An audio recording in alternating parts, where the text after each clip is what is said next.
Depois de uma primeira temporada emocionante sendo sucesso de avaliações e críticas no Rotten Tomatoes, a segunda temporada de The Chosen vem com ainda mais originalidade, com um Jesus bem mais combativo, novos personagens não tão queridos assim, e o começo de uma perseguição já esperada pelos fãs. Se você não viu o resumo da primeira parte que fizemos aqui no canal, clique no card, depois volte aqui e pronto.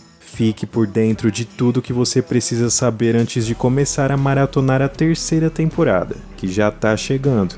Então vem com a gente nesse resumão completo que fizemos aqui para vocês. Vamos bibliografar para você.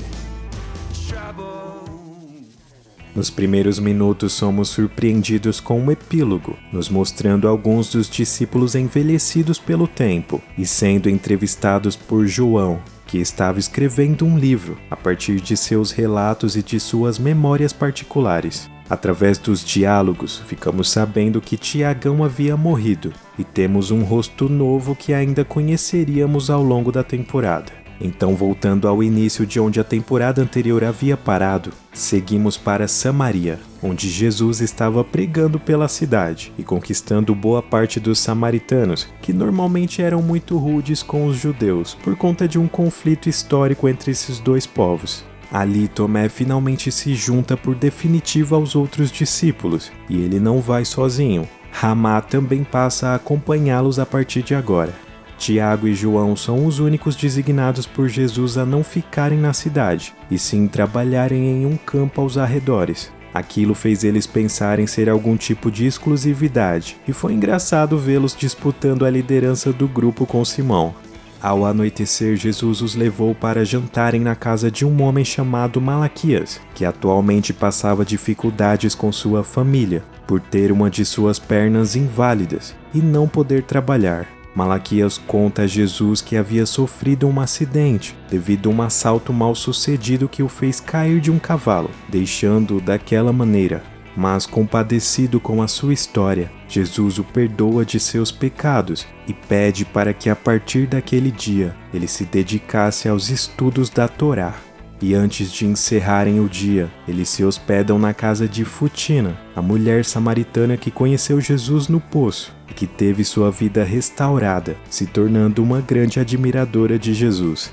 No dia seguinte, Malaquias acorda com sua perna curada, tendo certeza se tratar de um milagre vindo da parte de Jesus, que enquanto isso se retirava para orar, antes do café da manhã na pensão. Porém, Tiago e João vão atrás dele, e então é explicado o porquê de Jesus ter mandado que eles ficassem no campo, dando-lhes um sermão sobre a importância de plantar sementes e não queimá-las. Ali, Jesus também os dá um apelido, chamando-os de Filhos do Trovão, que irá acompanhá-los por muito tempo. Após saírem de Samaria e montarem um acampamento temporário na estrada, os discípulos são surpreendidos por um viajante misterioso que pede para ver Jesus. Logo se descobre que ele se chamava Filipe e tinha sido enviado por João Batista. Filipe se mostra um cara bem estranho, mas logo se percebe que ele era um grande conhecedor da palavra e uma pessoa muito experiente com a vida. Aquilo acaba chamando a atenção de Mateus e que dá início a uma grande amizade. Naquele mesmo dia, Jesus o oficializa como um de seus discípulos.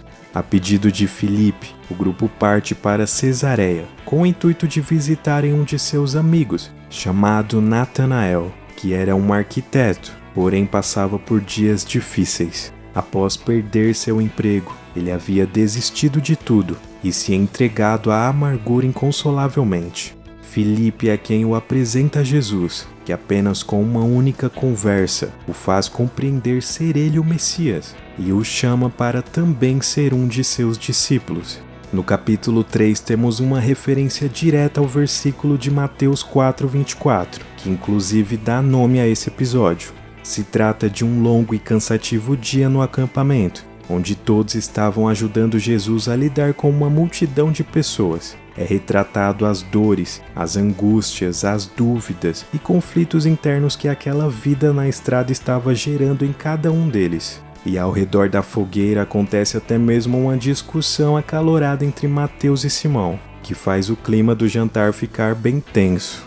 após uma linha temporal mostrando dois irmãos crescendo juntos, onde um deles acaba ficando paralítico por ter caído de uma árvore, somos levados a conhecer outro Simão, que após se revoltar com tanta opressão romana, decide se alinhar a um grupo nacionalista chamado de Zelotes, onde dedica boa parte de sua vida às artes da luta, treinamentos intensos de sobrevivência e manuseios de armas brancas para missões secretas, enquanto seu irmão chamado Jessé, se sentindo abandonado com a sua partida, passa a viver ao lado do tanque de Betesda, com a esperança de que um dia fosse curado, pois existia uma lenda relacionada àquela fonte, de que todos os dias um anjo agitava suas águas e a primeira pessoa que mergulhasse após a sua visitação seria curada instantaneamente. Jessé permanece sob aquela condição por 20 anos, enquanto seu irmão Simão o Zelote é convocado pela ordem, com uma missão de assassinar um importante magistrado romano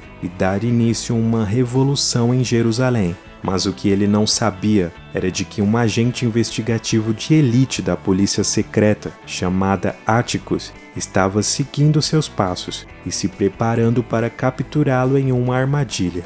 No dia da missão, Jesus, sabendo de tudo que estava prestes a acontecer, decide intervir na situação e chama Simão, Mateus e João para irem até Betesda falar com Jessé, o perguntando se ele gostaria de ser curado. Tudo aquilo era parte de um plano maior, e após concedê-lo aquele milagre, o vendo ficar de pé, Jesus vai embora antes que ele pudesse perguntar seu nome, deixando alguns fariseus indignados por ele ter feito aquilo no dia do Shabat, o considerando um charlatão.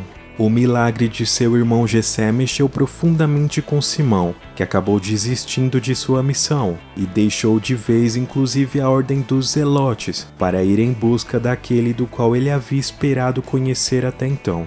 No acampamento, os discípulos são surpreendidos por um endemoniado chamado Belial, que ameaça-os, sendo impedido por Simão, até a chegada de Jesus que o expulsa daquele homem. Depois de serem apresentados, Jesus o convence de largar a sua espada e viver pacificamente como um de seus seguidores. Aqui também temos a despedida entre João Batista e Jesus, que se emociona ao vê-lo partir, como uma espécie de presságio por saber que aquela poderia ser a última vez em que ele o veria com vida. E outra pessoa que havia ficado estranha após a aparição do homem possesso foi Maria, que acaba sendo confrontada por seu passado e em um momento de crise foge para Jericó, causando grande preocupação entre os discípulos, que percebem a sua ausência. Mateus e Simão são designados a irem atrás dela, e após uma noite inteira de buscas, eles a encontram profundamente arrependida e a levam de volta ao acampamento, sendo recebida com um abraço misericordioso de Jesus, que a incentiva mais uma vez a continuar. Quando as coisas parecem começar a caminhar novamente, a comida do acampamento acaba e o grupo é obrigado a partir mais uma vez para a cidade mais próxima, em busca de recursos, mas não antes de Jesus os levarem a uma sinagoga, que após interromperem a pregação que ali era feita, ele cura a mão ressequida de um homem chamado Elão, na frente de todos, causando espanto e indignação por aquela atitude tão ousada, mas acabam indo embora antes de causarem mais confusão. Às portas da cidade, Jesus permite que seus discípulos comam os grãos de trigo plantados no meio da estrada, quando mais uma vez os dois fariseus do templo presenciam aquele momento, considerando aquele ato o ápice do absurdo, que seria colher no dia do Shabat, e decidem tomar uma atitude, com a ajuda de outros fariseus como Shemuel, que iniciam juntos uma busca incessante por provas que condenassem as infrações de Jesus e os classificasse como herege perante o Sinédrio. Mas eles não eram os únicos naquele ponto a estarem tentando calá-lo de alguma maneira. Áticos leva informações de seu paradeiro a Quintus, que finalmente tem a chance de convocá-lo para um interrogatório, e assim o faz. Jesus é capturado pela primeira vez pelos romanos e levado sob custódia. Quintus deixa claro que não toleraria mais reuniões públicas, porém acaba liberando-o por não ter havido nenhum crime. Por mais que aquela conversa servisse como um alerta, Jesus não demonstra nenhum tipo de preocupação em relação às ameaças, e assim que ele retorna, chama Mateus para o ajudar com um sermão, que aliás estava sendo preparado desde o início dessa temporada. Com a ajuda dos discípulos e de um jovem misterioso chamado Judas, que eles acabam conhecendo por acaso nas negociações do terreno que seria usado no dia do sermão, uma grande multidão de pessoas nunca vista até então é levada pela curiosidade de verem e ouvirem Jesus. As notícias nas cidades vizinhas se espalham rápido e rostos bem conhecidos marcam presença nesse acontecimento. Sem dúvidas era um dia especial e um marco que estava tomando forma no ministério de Jesus. Já não dava para negar ou esconder, ele estava se tornando um fenômeno. Assim como essa série. Quer apostar que ela vai longe? Venha e veja. E você, empolgado para a terceira temporada? Deixa aí nos comentários, mas enquanto isso inscreva-se no nosso canal, para ficar por dentro de todas as notícias relacionadas a esse universo que é The Chosen. Tenho certeza que você não vai se arrepender. Curta e compartilhe os nossos vídeos com seus amigos e nos ajude a alcançar mais pessoas. Sua contribuição é essencial. Vamos ficando por aqui, mas te aguardo no próximo. A todos, tchau!